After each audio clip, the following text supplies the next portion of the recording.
we talk about the fact that some people have their aha moments.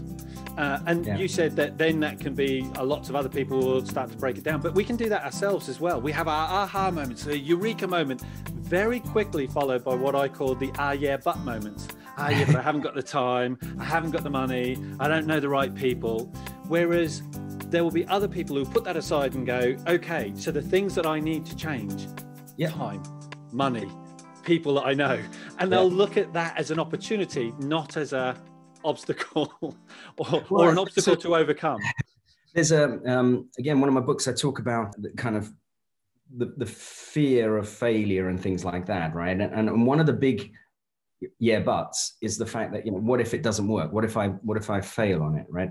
And people worry about things a lot.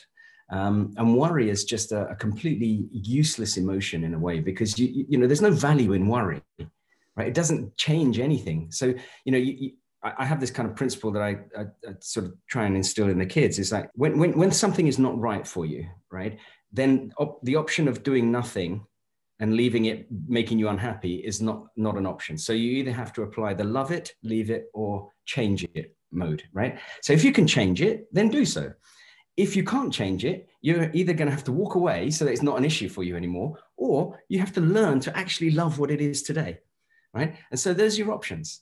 And worrying about things is a little bit the same, right? It's kind of, I wonder, I'm really worried about tomorrow's interview. Well, if there's something you can do to mitigate the risk of tomorrow's interview, i.e. do a bit of reading, bit of research, go through a couple of scenarios with yourself, whatever that is, then do it. And if there's nothing you can do, then why are you worrying? Because there's nothing you can do, right? So, and invariably, things are never as bad, because we never worry about the past, and we never worry about the present. We're dealing with the present, but we worry about the future. And invariably, we apply worst case scenarios to the future, which already make us walk into an environment with a negative approach. Yeah. And if you can kind of ignore that and say, okay, after everything that I can possibly do to swing this in my fortune, in my favor, I've done, right? So now I should be going in with the best possible, my mind should be set as, I have the best possible chance of getting this right. Because everything I've wanted to do, everything I could do, I've done. We hear this phrase all the time in the business world, and often what we see and we hear is, you read the books, you listen to the clips, the TED Talks, and you'll hear these phrases.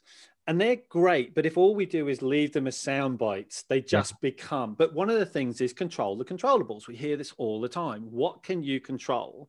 And just focus on those.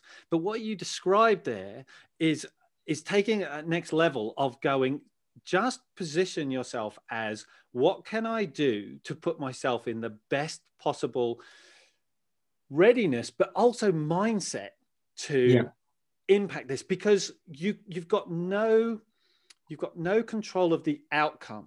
You've got control of the input. Yeah, you can control the inputs, and then other people. And Jean-Paul Sartre said something amazing, right? I relay this to everybody that I work with, and he said in football, everything is complicated by the presence of the opposite team. Yeah. Right? So you can draw the plans on the board, and you can, design the greatest plays and everything else, right? But unless you tell the other side, they don't know your bloody plans, right? So they're going to end up messing them up in some way. But that's the beauty of it, right? That's why it's so clever. And so you're right. You can only influence the things going in, right? You can plan it all, prepare it all, but stuff happens. The world happens to you. And that's fine too, right? Because it's not supposed to be predictable. So when you have your aha moments, are you catching yourself with the way you might follow them up with the ah yeah buts? Are you finding ways to avoid all of that worry? Now, personally, I really like Michael's love it, leave it, or change it principle, as to me, it has an empowering and more proactive approach to it. Applying this sense check to it means that you're more likely to take ownership and responsibility for your thinking, your feeling, and your actions, and you're going to feel more in control over the part you play in these unpredictable events. So thanks for checking this out, and for more stories, perspectives, and tips, then click subscribe, and you can continue to hear from the likes of Michael Tobin OBE and other remarkable guests here on Infinite Pi Thinking.